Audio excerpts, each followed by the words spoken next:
இது வந்து சேலம் சரவணன் ஸ்டுடியோ. இந்த ஸ்டுடியோ என்னென்னா முன்னாடி மாடல் தேட்டர் இருந்த ஊரில் இப்போ வந்து ஒரு ஸ்டுடியோ பண்ணியிருக்கேன். ஜனவரிக்கு மேலே இந்த இடத்துல படப்பிடிப்பு நடக்க ஆரம்பிக்கும்.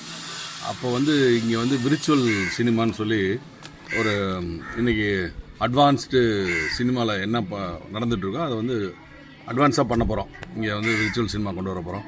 ஏஐ தொழில்நுட்பத்தை பயன்படுத்தி சினிமாவில் சில காட்சிகள் இப்போ பண்ணியிருக்காங்க. முழு படமும் ஏஐயில் எப்படி பண்ணுறது எல்லாத்தையும் ட்ரை பண்ண போகிறோம். அதுக்கான முன்னாடியான விஷயந்தான் இது. அதுக்கு தான் இந்த ஸ்டுடியோவை ரெடி பண்ணிகிட்ருக்கேன்.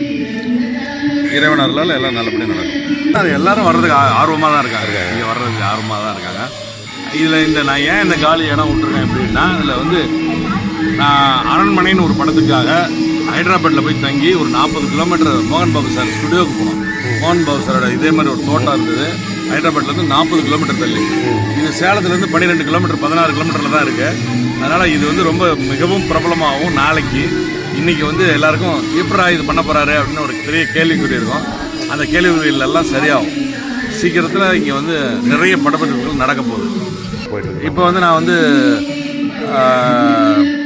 7ஆம் பொருத்தம்னு ஒரு படம் விமல் சார் கூட பண்ணிகிட்ருக்கேன். அதுக்கப்புறம் நிறைய படங்கள் நடந்துகிட்டே இருக்கு, வரிசையாக வரும். இப்போ வந்து தி ஒன்னு ஒரு படம் வரப்போகுது. நான் ஒரு ஆடு மேய்க்கிற ஒரு வில்லேஜ் மலையடிவார கிராமத்தில் ஒரு கோயம்புத்தூர் குக்கிராமத்துக்கு அடியில் நடக்கிற ஒரு கதையில் நடிச்சிருக்கேன். அது அடுத்த மாதம் ரிலீஸ் ஆக போகுது. தி ஒன் அந்த படம் பேர். புது டைரக்டர், மிகப்பெரிய முயற்சி, நல்ல முயற்சி. நான் நடிப்பில் மிகப்பெரிய பேர் வரும் எனக்கு. அந்த மாதிரியான ஒரு படம். இதுக்குள்ளேயே இப்போ நான் கோர்ட்டு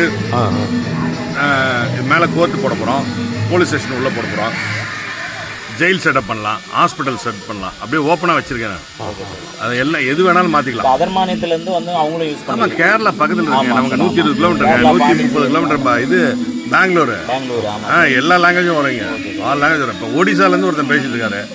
ஒடிசாலேருந்து ஒரு நண்பர் ஒடிசா மொழியில் அந்த ஒடிசாவே மொத்தமே 4 கோடி மக்கள் தான் இருக்கான். அந்த 4 கோடி ஒரு ஊர். ஆமாம், இந்தியாவோட ஒரு மாநிலம், சின்ன மாநிலம். அங்கேருந்து வந்து படப்பிடிப்பு எடுக்கலாமான்னு கேட்குறாங்க. வந்து வாங்க, தாராளமாக வாங்க. நான் என்னெல்லாம் உங்களுக்கு ஃபெசிலிட்டிஸ் பண்ணி தரேன்னு சொல்லியிருக்கேன். கூடிய விரைவில் வருவாங்க.